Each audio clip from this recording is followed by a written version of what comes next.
Major changes are announced and already approved by this administration when it comes to SNAP food stamp benefits, and this could affect millions of Americans, starting with this. More states are restricting junk food from SNAP benefits. You think this is it? Well, no, it's not. It follows up with this headline: Trump law will cut food stamps for 2.4 million people as work rules widen. Parents of teens, adults up to 64 years old, and veterans must work, volunteer, or train to keep benefits, CBO finds. Remember, this is coming directly from The Guardian, and around 7 to 8 million Americans will be affected by this new rule. And this is not it. In the midst of everything, there's also some good news which can actually increase your food stamp benefits significantly.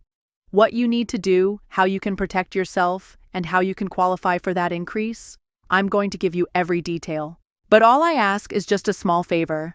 Please hit that like button on this video. It only takes 2 seconds. So without any further delay, let's get into it.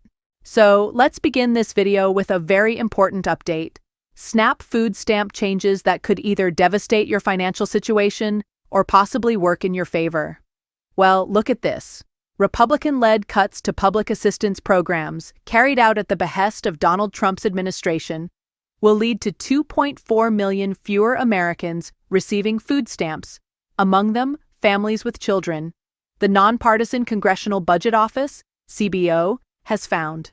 Now, this is from The Guardian itself, but you need to understand this rule first, then we'll move towards the increase that many are waiting for.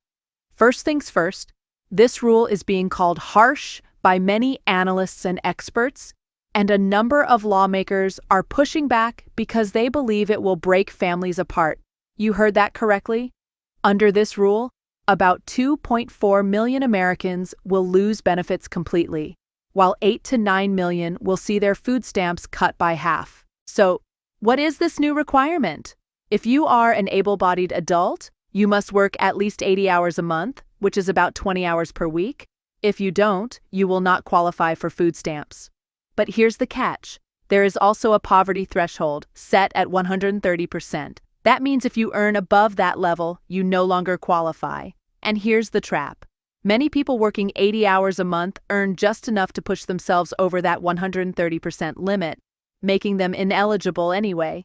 So it becomes a lose-lose. You work and lose benefits, you don't work and also lose benefits.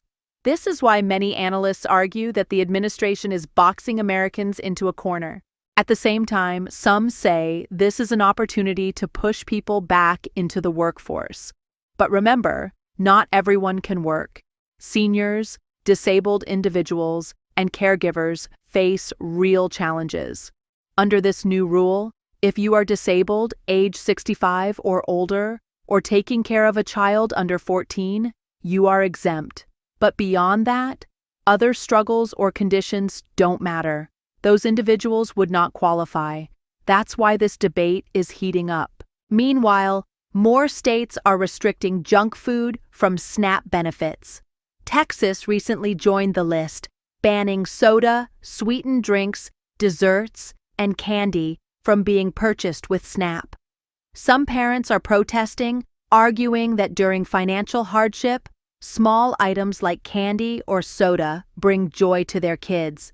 They say if bans are necessary, they should focus on alcohol or tobacco, but those are already prohibited. Analysts argue this move is healthier long-term, but parents say policymakers don't understand the reality of raising kids on limited income. Let me know in the comments. Do you agree with this step or not? Going back to the work rule, the estimate, published Monday, forecast that the number of people receiving food stamp benefits in an average month would drop after Republican lawmakers expanded work requirements to some parents, older enrollees, and others. To give context, in 2024, the Supplemental Nutrition Assistance Program, formerly known as food stamps, supported 41.7 million people each month, or about 12.3% of the U.S. population. Federal spending on SNAP reached nearly $100 billion, and the average benefit was under $200 a month, hardly enough to cover even basic groceries for a week. Now imagine if just 3% of these people lose benefits. homelessness would rise, and crime would likely increase as families struggle to survive. That's what many analysts are warning. Trump's agenda bill, which was signed into law in July, expanded work requirements further, now covering parents of children age 14 and up. That means if you have a teen, you must work, volunteer, or be in training for at least 80 hours monthly, regardless of your struggles. Some experts say this rollout is too rushed, and that relief programs or job support should come first before cutting food aid. All of this is happening while inflation is creeping up again at 2.7% in July. Analysts blame tariffs and other economic pressures, but for regular Americans, what matters is having enough food on the table. SNAP is supposed to be that safety net, but sudden changes risk creating chaos. So what do you think? Do you support the new work rules or not? Do you agree with banning junk food from SNAP or not? And how are these changes affecting you? Share your opinion in the comments. Thank you so much for watching, and I'll see you in the next video very soon. Until then, take care and have a great day.